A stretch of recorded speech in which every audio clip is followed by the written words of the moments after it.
You think you know me.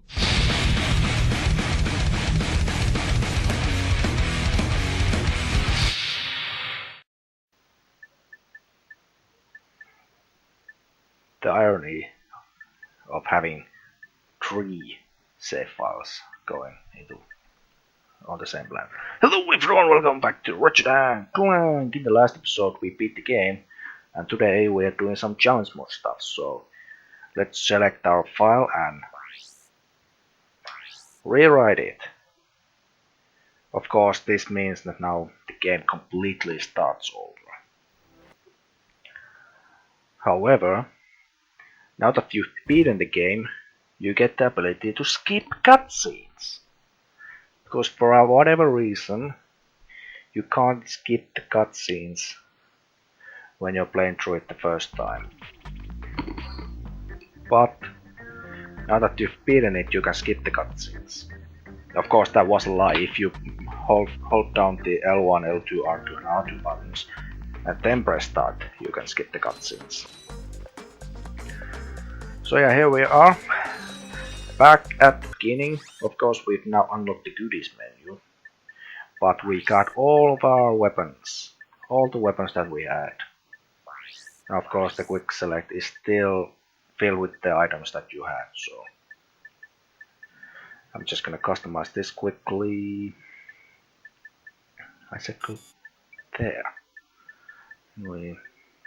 Rhino there. Tesla glove there. What do I want there? I want my wallpaper there, and I guess I have the flamethrower there. Now, of course, well, yeah. We are back at the beginning. The items we've lost all of our gadgets except for the PDA.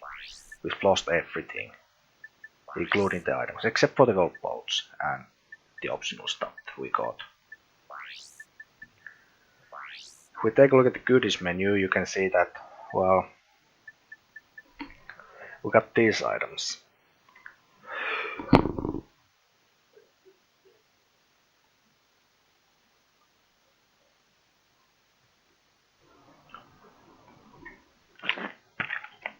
My throat is dying here, like what the hell?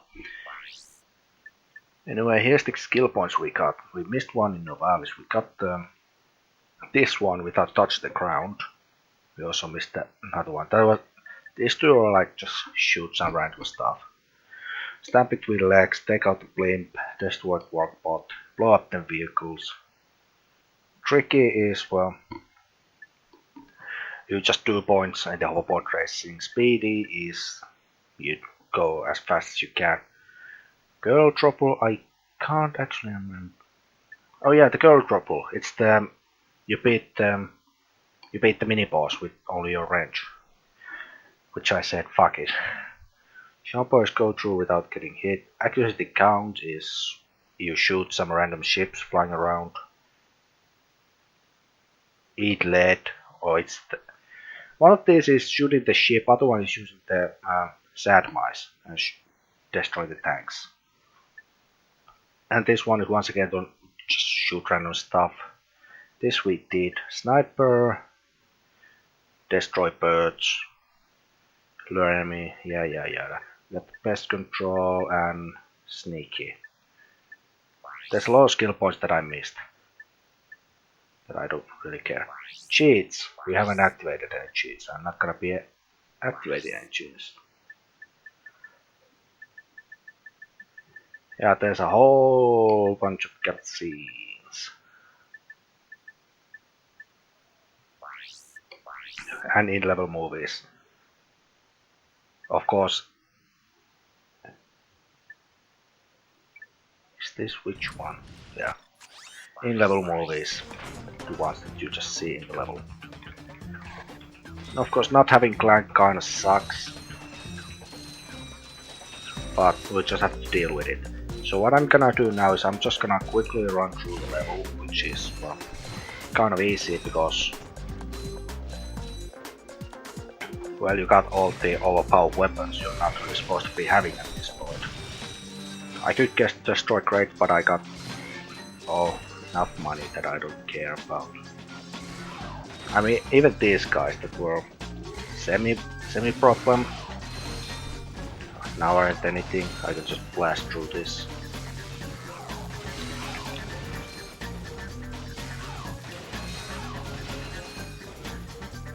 Yeah, this is some new game plus speedrun strats right there.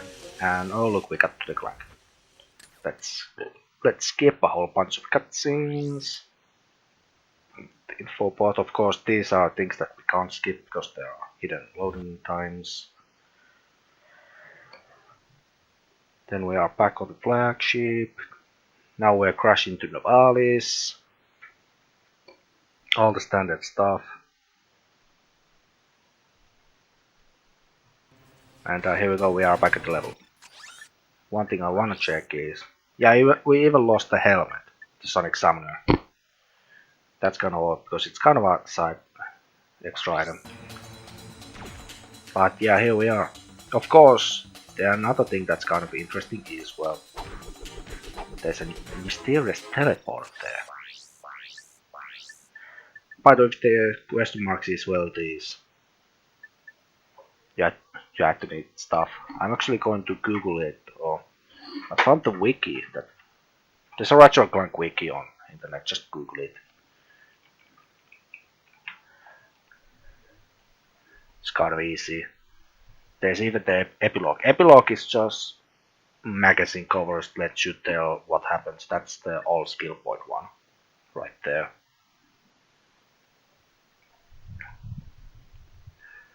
What else? There's the gold web one. We're gonna be doing that in this episode.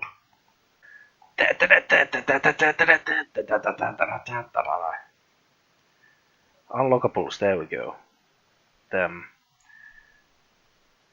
There's goodies menu, which is, well, this one. There's the epilogue, which is you get all these. Sketchbook is for 15. There's a cutscene that, well, you could hear if I edit that in. I'm too late to edit out. And this one, well, I'm gonna show you what it is, because now we're gonna go for, well, the cold weapon room. This one I always knew was here, because you've seen it immediately when you beat the game. So we got the weapons we saw from, Gemlet base, Suck Cannon, Decoy Glove, Glove Doom. We also got the Morph Array. Blaster I think we saw already. Mine Glove. We saw that. The Visor we already saw. There's always Devastator. And I guess you don't get it in there is because it kind of breaks it. Gold Bomb Glove we saw, and last one is the Tesla Claw, so I'm gonna buy all of them.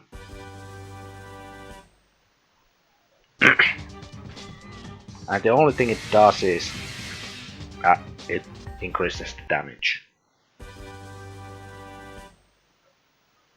Oh, by the way, there's the Bomb Glove animation. You never actually saw it because Bomb Glove is one of the weapons is the weapon we started with, so. Yep, bigger explosive radius. Devastator. Only got one shot, so I might as well show it. Ooh, nice one. More damage.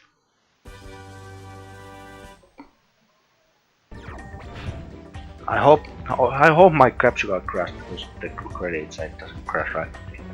But anyway, yeah, Green Flame does more damage probably. Oh, I almost missed one. Mine Glove. Yeah, probably does more damage. All of these just do more damage if nothing else. Blaster. It adds bounciness to the weapons, so in a close place like this you can just, well, make bullet hell.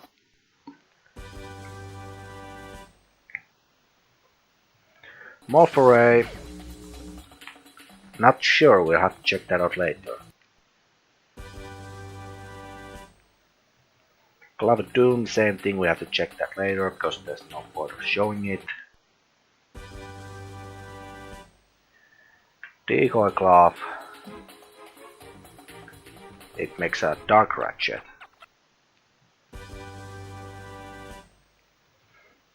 And finally the suck cannon. That should be all the gold weapons. We can easily check by, yep, we got the making of with the video. We got that going. So let's go test these weapons. Can you get boxes with this? No, you can't. I guess, yeah, this increases the ammo capacity of the suck cannon, which is nice. And probably the damage. Now, of course, if you go into weapons, you can see which ones are golden. So we didn't get the gold walloper, gold visibomb, rhino, throw device, or the taunter. I thought the gold walloper would be a thing, but apparently not. Well, the gold cloud doom. Let's show that off. What is this? Yeah, we got the giant drones. And yep, they're still not too smart. The one final thing. Which one was the final thing I was... Oh yeah, the Wolverine. What does it do? It makes giant chickens that destruct enemies. Well done. It feels so weird of not having the boost back.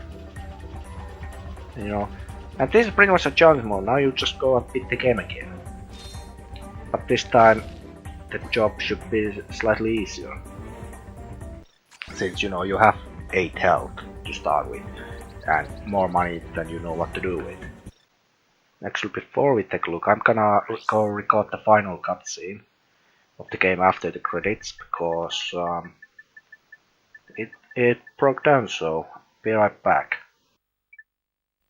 Do you have a problem with unwanted hair? Is painful itching in your nether regions causing you undue embarrassment?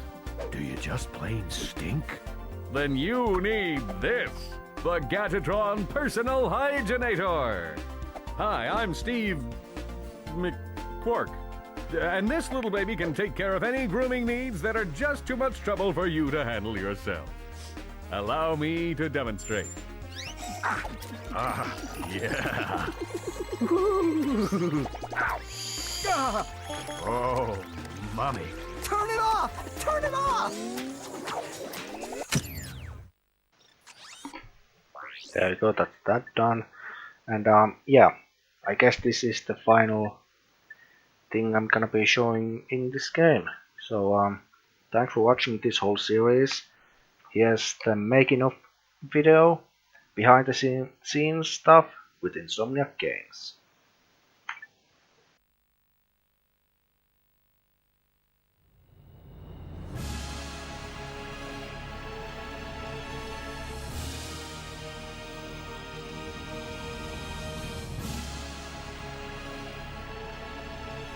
Prepare to be transported to a brilliant sci-fi universe filled with imaginative characters, high-tech weapons and gadgets, and unprecedented action-packed shooting adventure. Welcome to the brave new world of Ratchet and Clank.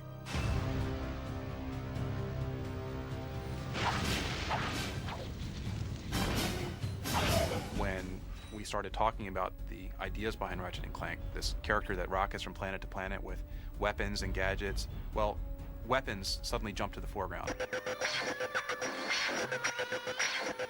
Ratchet lives on a backwater planet out in the edges of the galaxy. He's a tinkerer, loves to put things together and take them apart to see how they work. Very curious. He's got this really strong thirst for adventure.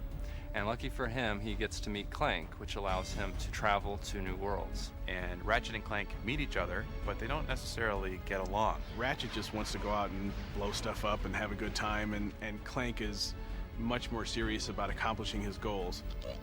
Showcasing an impressive arsenal of state-of-the-art and radical weapons and gadgets, Ratchet and Clank delivers the future of entertainment here and now.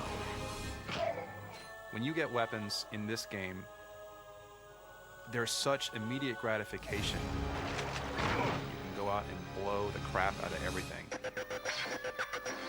With the gadgets, we wanted to make sure that there was a lot of different options for the player when they're playing to kind of explore a lot of different ways to kind of cause some havoc and destruction.